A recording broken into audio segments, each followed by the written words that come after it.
नमस्कार दोस्तों, संघर्ष कोचिंग क्लासेस अर्जुनपुर रानीगंज कैथोला में पुनः आपका स्वागत है।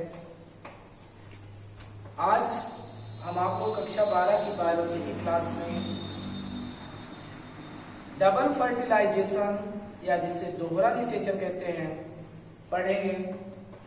जैसा कि आप सबको पता है कि दोहरा निषेचन की जो क्रिया होती है वह किन पौधों में होती है, तो हम आपको बताते हैं। यह जो क्रिया होती है यह एंजियो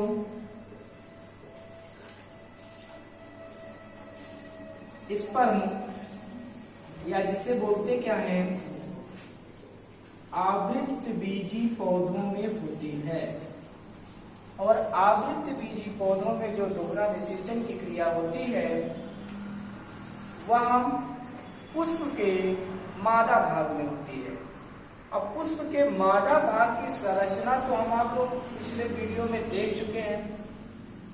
मादा भाग की संरचना के बारे में पिछले वीडियो में पढ़ाया जा चुका है। आज हम आपको उसी क्रम में आगे जो दोहरा निषेचन होता है इस पर चर्चा करेंगे या इसके बारे में पढ़ेंगे।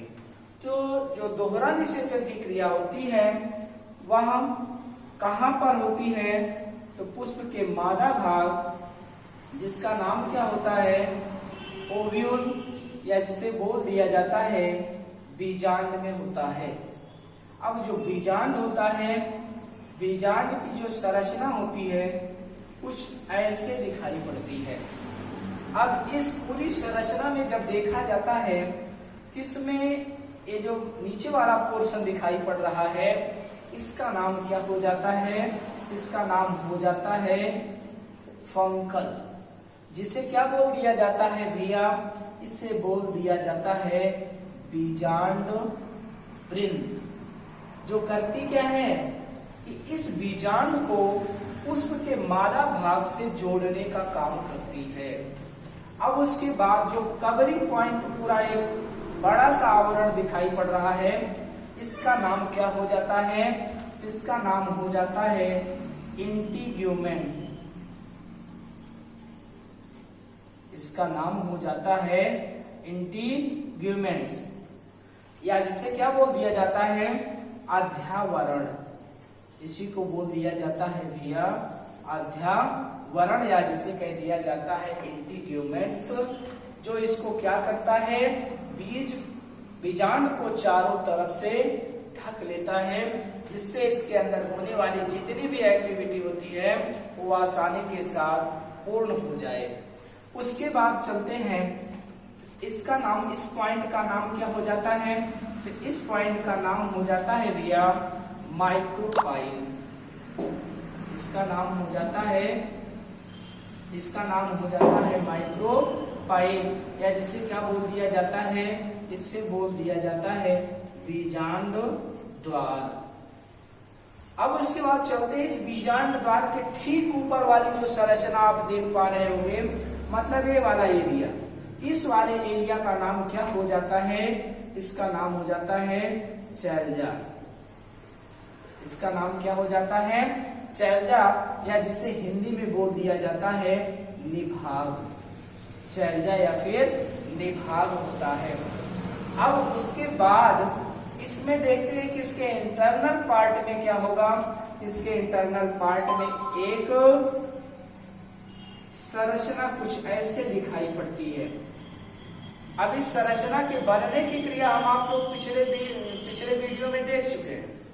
ये जो बीजांड होता है कैसे बनता है, बीजांड में जो 7 कोशिकीय 8 केंद्रक बनते हैं वह कैसे बनते हैं, इसके बनने की क्रिया हम पिछले वीडियो में सीख चुके हैं। अब इस वीडियो में हम आपको इतना ही बताएंगे कि इसमें एक बड़ी सी सेल होती है जो फ्रंट पर पाई जाती है माइक्रोपाइल के। इसका नाम क्या होता है, इसका नाम होता है भैया एग सेल। इसका नाम हो जाता है एग सेल या जिससे हिंदी में दे दिया जाता है अंडकोशिका। इसका नाम हो जाता है अंडकोशिका।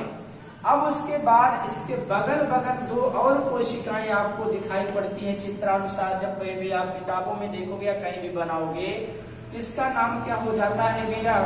इनका नाम हो जाता है सिनर्जिड्स सेल। इसका नाम हो जाता है सिनर्जिड्स सेल। सिनर्जिड्स सेल, या जिसे क्या बोल दिया जाता है भैया? इसे बोल दिया जाता है सहायक कोशिका। इसे बोल दिया जाता है सहायक कोशिका। अब उसके बाद अगर हम आप लोग देखेंगे तो इसके ठीक उल्टी दिशा में दूसरी तरफ 3 और सेल हम आपको दिखाई पड़ती हैं। अब जो 3 और सेल दिखाई पड़ती हैं इनका नाम क्या हो जाता है? इनका नाम हो जाता है एंटीपोडल सेल।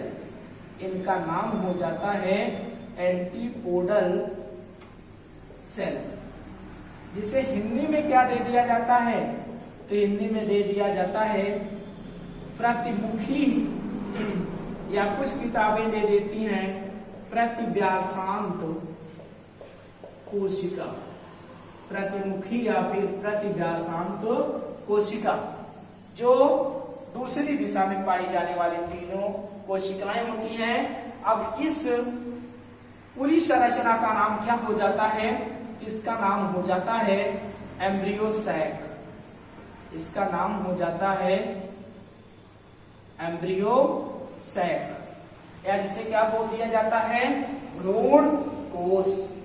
थोड़ा सा कंफ्यूजन होगा भैया कोष और कोष में, तो कोष की चर्चा भी हम नहीं कर रहे हैं, हम सिर्फ अभी किसकी बात कर रहे हैं? भ्रूण कोष, कोष का।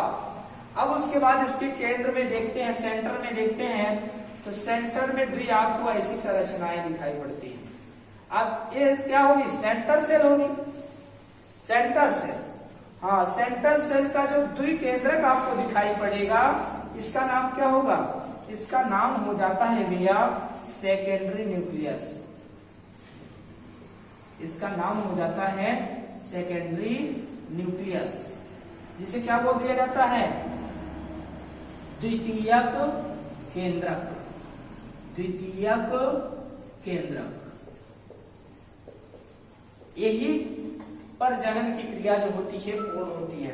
अब इसमें चर्चा करते हैं कि हम आप लोग पढ़े होंगे कि यहाँ से ऊपर से पराग नली विकसित होती है। अब पराग नली जब विकसित होती है तो समझने के लिए बीजांड में ऊपर से आएगी, तो आकर के समझ लो कि यही से आ रही है। तब यहाँ से जब आएगी तो एक पाइप बनाती है। अब इसी पाइप का नाम क्या हो जाता है? पोलन ट्यूब हो जाती है। इसी का नाम क्या हो जाता है? इसी का नाम हो जाता है पोलन ट्यूब। अब पोलन ट्यूब का मतलब क्या हो गया भैया? पराग नली। पोलन ट्यूब या फिर पराग नली। अब पराग नली में कितने गैमेट्स भाग लेते हैं? हाँ, तो पराग नली में द्वियुग्मक भाग लेते हैं। कितने गैमेट्स भाग लेते हैं? इसमें भाग लेते हैं 2 गैमेट्स। 2 गैमेट्स, 2 युग्मक।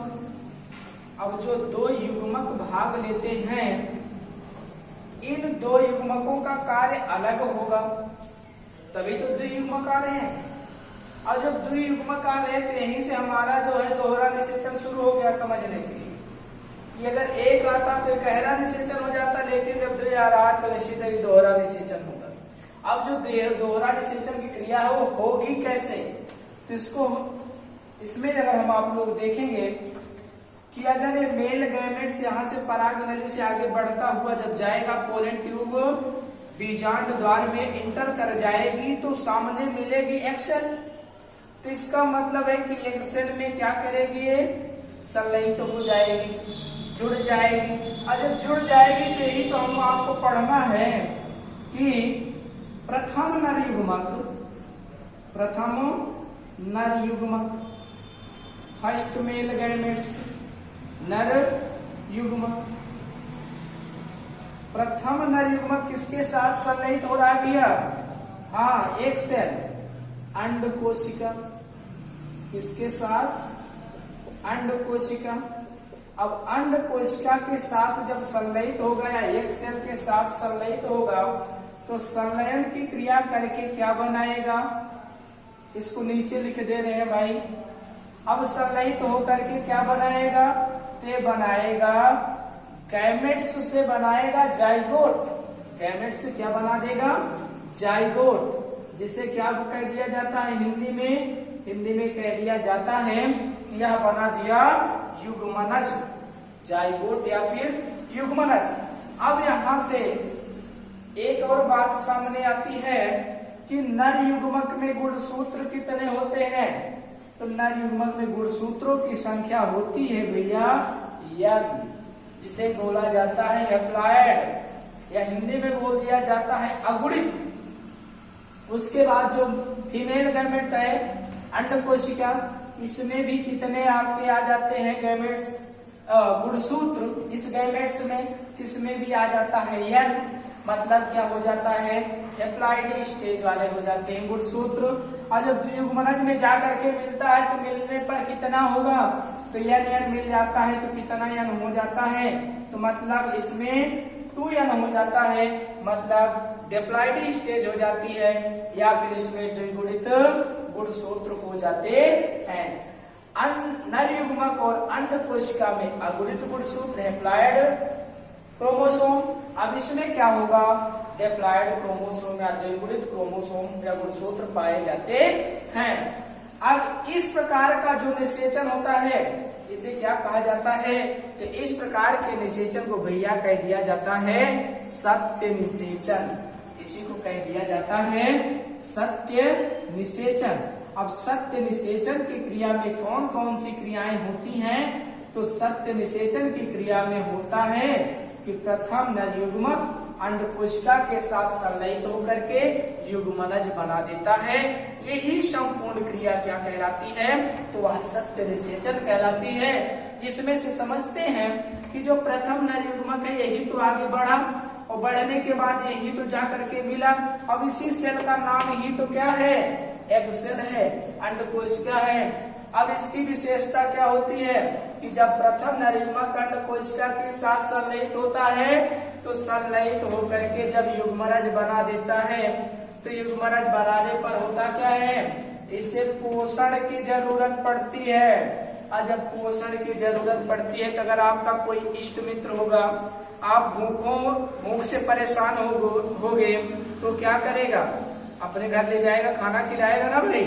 उसी तरह से भी क्या करेगा अपने मित्र के लिए कि ये कोशिकाएं विघटित हो जाती हैं, ये कोशिकाएं क्या होंगी, विघटित हो जाती हैं। और जब विघटित हो जाती हैं तो यहाँ पर क्या बचा, केवल और केवल एक अंड कोशिका बची।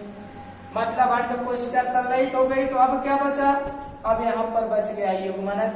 युग्मनज इसी के जीवद्रव्य में घूमता रहेगा, एक स्थान पर स्थिर नहीं होगा। अब यही जो पोलन ट्यूब है, समझने के लिए कि सारी सेल यहाँ से गायब हो गई, अब ये पोलन ट्यूब कहाँ जाएगी भैया, ये आगे ही तो बढ़ेगी।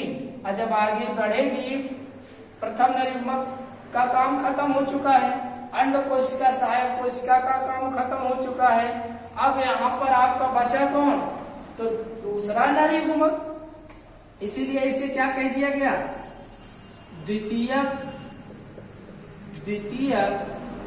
केंद्रक, सॉरी द्वितीयक नर युग्मक, द्वितीयक नर युग्मक। यहाँ पर पहले वाला युग्मक तो चला गया, अब यहाँ पर बचा आपका द्वितीय नर युग्मक। अब द्वितीय नर युग्मक जाएगा तो किसके साथ मिलेगा, तो यहाँ द्वितीय नर युग्मक नीचे लिख दे रहे हैं, मिलेगा किसके साथ। अब आगे कौन मिल रहा है भैया, चित्रानुसार तो मिल रहा है भैया आपका सेकेंडरी न्यूक्लियस। इसी को क्या बोल दिया गया, द्वितीयक केंद्रक। इसी को बोल दिया गया भैया द्वितीयक केंद्रक, सेकेंडरी न्यूक्लियस। अब जब प्रथम नर युग्मक संलयित हो गया अंड कोशिका से तो युग्मनज बना दिया, और द्वितीय नर युग्मक द्वितीय केंद्रक के साथ संलयित हो गया तो क्या बना दिया भैया, ये बना दिया भ्रूण कोश। ये क्या बना दिया, भ्रूण कोश बना दिया, कोश नहीं भैया, कोश याद रखिएगा। यह बना दिया भ्रूण कोश।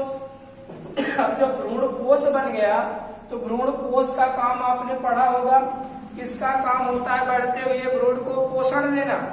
तो बढ़ते हुए भ्रूण को पोषण देने का काम किसका है? भ्रूण कोश का काम है। अब इसमें एक क्वेश्चन और मिल जाता है कि इसके नर युग्मक में गुणसूत्र कितने होंगे? तो जब प्रथम नर युग्मक में n है तो द्वितीय नर युग्मक में कितना होगा? n है, क्योंकि उसी का तो भाई है। अब उसी के बाद द्वितीय केंद्रक आ गया। अब द्वितीय केंद्रक में क्या होगा? यहाँ पर हम आप लोग पढ़ते हैं केंद्रकों की संख्या कितनी होती है? 2 होती है। तो जब द्विकेंद्रक होंगे तो निश्चित है कि गुणसूत्र भी क्या होगा? 2n होगा, मतलब द्विगुणित होगा, डिप्लॉइड स्टेज में होगा। तो एक आपका हैप्लॉइड हो गया, दूसरा आपका डिप्लॉइड हो गया, और जब भ्रूण कोश दोनों से मिलकर बन गया तो यहाँ पर क्या है? ट्रिप्लॉइड हो गया, जिसे क्या बोल दिया गया? ट्रिपल फिशन, या हिंदी में बोल दिया जाता है त्रिसमेकन। ट्रिपल फिशन या हिंदी में बोल दिया गया त्रिसमेकन। अब जो ट्रिपल फिशन या बोल दिया गया त्रिसमेकन की क्रिया। अब त्रिसमेकन की क्रिया कहाँ हुई? तो त्रिसमेकन की क्रिया होती है बीजांड में ही। और बीजांड में किसके किसके संलयन से होता है? तो द्वितीयक नर युग्मक और द्वितीयक केंद्रक जब आपस में संलयित होता है तो बनाता क्या है? भ्रूण कोश बना देता है। अब भ्रूण कोश में गुणसूत्र कितना आ जाता है? तो 3n आ जाता है। तो कभी कभी परीक्षा में भी पूछ लेता है कि त्रिसमेकन क्या है? तो त्रिसमेकन आप दूसरे राउंड में चलो कि द्वितीय केंद्र जब द्वितीय केंद्र के साथ सम्मिलित हो जाता है तो यही तो बना देता है भ्रूण कोश। और भ्रूण कोश में केंद्रकों की संख्या कितनी, गुणसूत्रों की संख्या कितनी हो जाती है? तो उसमें हो जाती है 3n या त्रिसमेकन की क्रिया। अब चर्चा करते हैं दोहरा निषेचन पे कि दोहरा निषेचन की को परिभाषित आप कैसे करोगे। हम आशा करते हैं कि आपकी समझ में आ गया होगा भाई इतना, लेकिन जब परिभाषा लिखना है तो आपको कुछ भी नहीं करना। अगर समझ में आ गया होगा तो सेम जितना आपने लिखा है इतना उतार दो। इस क्रिया को क्या कहते हैं? तो दोहरा निषेचन कहते हैं। तो अगर हम आप लोग परिभाषा पे देखेंगे तो ऐसा निषेचन जिसमें प्रथम नर युग्मक अंड कोशिका के साथ संलयित होकर के युग्मनज बना देता है, जाइगोट बना देता है, और द्वितीय नर युग्मक द्वितीय केंद्रक के साथ संलयित होकर के क्या बना देता है? भ्रूण कोश बना देता है। यही संपूर्ण क्रिया दोहरा निषेचन कहलाती है। अगर आपसे अलग अलग पूछे तो सत्य निषेचन में आपका युग्मनज बनता है और त्रिसमेकन की क्रिया में भ्रूण कोश बनता है। और एक छोटा सा क्वेश्चन कि इसमें कितने, एक परिपक्व बीजांड में कितने कोशिका और कितने केंद्रक होते हैं? इसमें अगर मोटा देखेंगे तो 1 2 3 3 6 1 7। तो कोशिकाओं की संख्या कितनी हो जाती है भैया? 7 कोशिका होती है। और केंद्रकों की संख्या कितनी हो जाती है? तो 7 कोशिका और 8 केंद्रक हो जाते हैं। तो इस दोहरा निषेचन की क्रिया में क्या हुआ कि आपके 7 कोशिकाएं और 8 केंद्रक, क्योंकि यहाँ पर 2 केंद्रक मौजूद होता है। तो ठीक है दोस्तों, हम आशा करते हैं कि यहाँ तक आपकी समझ में आया होगा। फिर मिलते हैं आपसे अगले वीडियो में। धन्यवाद।